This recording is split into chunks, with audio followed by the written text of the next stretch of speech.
CM ಗೃಹ ಕಚೇರಿ ಕೃಷ್ಣಾದಲ್ಲಿ ನಡೆಯುತ್ತಿರುವಂತಹ ಜನತಾ ದರ್ಶನಕ್ಕೆ ಹಿರಿಯ ನಟಿ ಲೀಲಾವತಿ ಅವರು ಕೂಡ ಆಗಮಿಸಿದರು. ಪುತ್ರ ವಿನೋದ್ ರಾಜ್ ಜೊತೆ ಆಗಮಿಸಿದ ನಟಿ ಲೀಲಾವತಿ ತಮ್ಮ ಆಸ್ತಿ ವಿಚಾರದ ವಿವಾದ ಬಗೆಹರಿಸುವಂತೆ ಸಿಎಂಗೆ ಮನವಿ ಮಾಡಿದರು.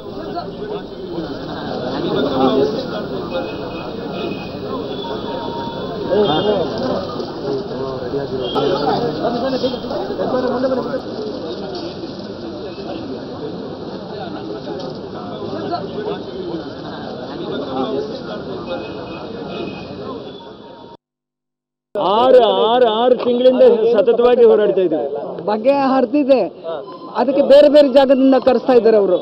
ಇವ್ರನ್ನ ತೊಂದರೆ ಮಾಡಿ ಲೋಕಲ್ ನೆಲಮಂಗಲ ಇರ್ತಕ್ಕಂಥವ್ರು ಅದನ್ನ ಕಂಬ ಉಣಿದ್ರೆ ತೊಂದರೆ ಆಗುತ್ತೆ ಅಂತ ಹೇಳ್ಬಿಟ್ಟು ಮೈಸೂರು ಕರೆಸ್ತಾ ಇದ್ದಾರೆ. DF ಹೇಳ್ತಾ ಇದೀನಿ, ಅರಣ್ಯ ಭೂಮಿ ಎಲ್ಲ ನೀವು ಮಾಡ್ಕೊಳ್ಳೋದಿದ್ರೆ ರೆವೆನ್ಯೂನವ್ರನ್ನ ಕರ್ಕೊಂಡ್ಬಿಟ್ಟು ನೀವು ಮಾಡ್ಬೇಕು. ನೀವು ಪಾಡಿಗೆ ಕಂಬ ಉಣ್ಕೊಂಡು ಹೋಗ್ಬಿಟ್ರೆ ಅದು ನ್ಯಾಯ ಅಲ್ಲ. ಈಗ ಮೊನ್ನೆ ಮಾಸ್ಟರ್ ಮಾಡಿದ್ದಾರೆ, ಜಂಟಿ ಸರ್ವೆ ಮಾಡಿದ್ದಾರೆ. ಈ ಸರ್ವೆ ಮಾಡಿದ ನಂತರ ಮತ್ತೆ ಅವ್ರು ಕಂಬ ಉಣ್ತಾರೆ ಅಂತಂದ್ರೆ ಅವ್ರು ಒಬ್ಬರೇ ಬಂದು ಉಣ್ಬಾರ್ದು. ಅದನ್ನ ಕಂದಾಯದಾರರು ಮತ್ತೆ ಅರಣ್ಯ ಇಬ್ರು ಸೇರ್ಕೊಂಡು ರೈತರು ಪರ್ಮಿಷನ್ ಇಟ್ಕೊಂಡು ಅವ್ರು ಉಣ್ಬೇಕಲ್ವಾ. ನಾಳೆ ಕಂಬ ಉಣ್ಬಿಟ್ಮೇಲೆ ನಾವು ಇಲ್ಲಿಂದ ಡೆಲ್ಲಿಗೆ ಹೋಗೋಕ್ಕಾಗಲ್ಲ. ಹಾಗಾಗಿ ಇದು ಮುಖ್ಯವಾದ ವಿಷಯ. ಇದು ಅರಣ್ಯದವರೆಗೂ ಇದು ಅರ್ಥ ಆಗಬೇಕು. ಈ ಬಗ್ಗೆ ಹೆಚ್ಚಿನ ಮಾಹಿತಿಯನ್ನು ನೀಡಲಿಕ್ಕೆ ನಮ್ಮ ಪ್ರತಿನಿಧಿ ಶಂಕರ್ ಪಾಗೋಜಿ ಈಗ ನಮ್ಮೊಂದಿಗೆ ದೂರವಾಣಿ ಸಂಪರ್ಕದಲ್ಲಿದ್ದಾರೆ. ಪಾಗೋಜಿ, ಲೀಲಾವತಿಯವರು ಸಿಎಂ ಎದುರುಗಡೆ ಮನವಿಯನ್ನ ಮಾಡ್ಕೊಂಡಿದ್ದಾರೆ. ಏನಂತ ಮನವಿ ಮಾಡಿದ್ರು, ಜೊತೆಗೆ ಸಿಎಂ ಭರವಸೆ ಏನಾದರೂ ಕೊಟ್ರ ಅಂತ?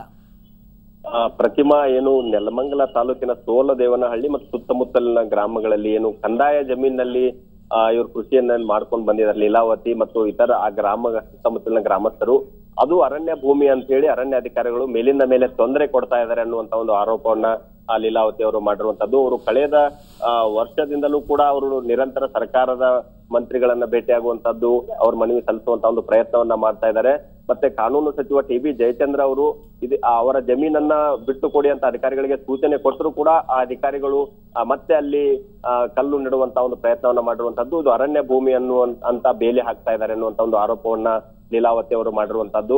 ಆ ಹಿನ್ನೆಲೆಯಲ್ಲಿ ಮುಖ್ಯಮಂತ್ರಿ ಸಿದ್ದರಾಮಯ್ಯ ಅವರಿಗೆ ಮನವಿ ಮಾಡಿಕೊಂಡಿದ್ದಾರೆ. ಅಲ್ಲಿಯ ಸ್ಥಳೀಯ ಏನು RFO ಇದ್ದಾರೆ, ಅವರು ನಿರಂತರವಾಗಿ ತೊಂದರೆ ಕೊಡ್ತಾ ಇದ್ದಾರೆ.